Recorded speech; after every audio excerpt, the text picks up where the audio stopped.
The secret book మీరు వినే ఉంటారు. అది నిజంగా పనిచేస్తుందా?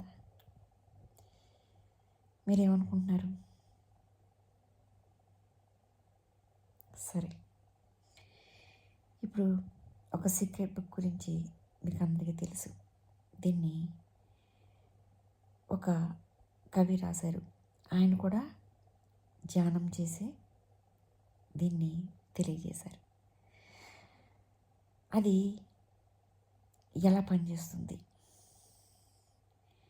మరి అఫర్మేషన్ చేయండి, కృతజ్ఞత చెప్పండి, సరిగా ఆలోచన చేయండి, పాజిటివ్గా ఆలోచన చేయండి. ఇవన్నీ కూడా ఆ బుక్లో ఉంటాయి. కానీ అది అందరికీ పనిచేస్తుందా అనేది ఒక డౌట్. చాలామంది చెప్పారు అఫర్మేషన్ చేస్తే పనులు అవుతాయని. కానీ అది ఎలా చేయాలి? కొంతమంది రాయండి అని కూడా చెప్తారు. రాస్తే అవుతాయా? ఆలోచన చేస్తే అవుతాయా? లేకపోతే మనసు పెట్టాలా?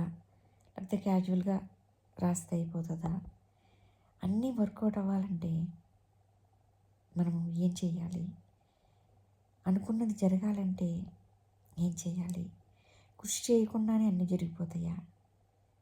ఆలోచన చేస్తేనే జరిగిపోతాయా? అఫర్మేషన్ చేస్తేనే జరిగిపోతాయా? ఇవన్నీ క్వశ్చన్స్ కూడా చాలామందికి రావడం సహజం. నేను కూడా చాలా డౌట్స్ ఫేస్ చేశాను. నమ్మలేదు వీటిలన్నింటినీ. కానీ ఆయన చెప్పిన దాంట్లో అయితే నిజమైతే ఉంది. కానీ ఎలా చేయాలనేది తెలియాలి. ఆ మెథడ్ ఏంటనేది తెలియాలి.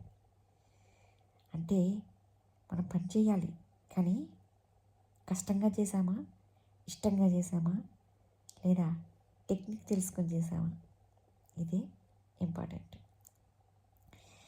నిజమే, చాలామంది మైండ్ అటు ఇటు వెళ్ళిపోతూ ఉంటుంది. కానీ స్థిరంగా ఉంచుకోవడం కూడా చాలా కష్టం.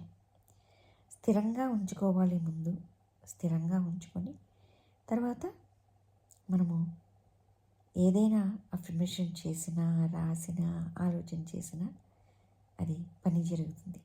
కానీ ఇవన్నీ ఎలా, ఈ టెక్నిక్స్ ఎలా చేయాలి, మనం ఎలా ఆలోచించాలి, ఎలా రాయాలి, ఎలా ఈజీగా ఇష్టంగా చేయాలి అనేది ఇంపార్టెంట్. మరి దీని గురించి చెప్పాలంటే స్టార్టింగ్ నుంచి చెప్పాల్సి వస్తుంది. స్టార్టింగ్ నుంచి ఏం చేయాలండి అని మీరు అనవచ్చు. ఇక్కడ ముందు మనము అఫర్మేషన్ చేసే ముందు, మన జీవితాన్ని మార్చుకునే ముందు, మన విధిని మార్చుకునే ముందు కొన్ని అయితే మనం పాటించాల్సి వస్తుంది.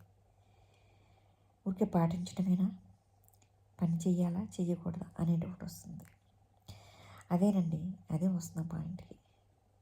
పాటించాలి, కానీ స్టెప్ బై స్టెప్. అది మనకి పూర్వజన్మ నుంచి మనం ఆలోచనలు కానీ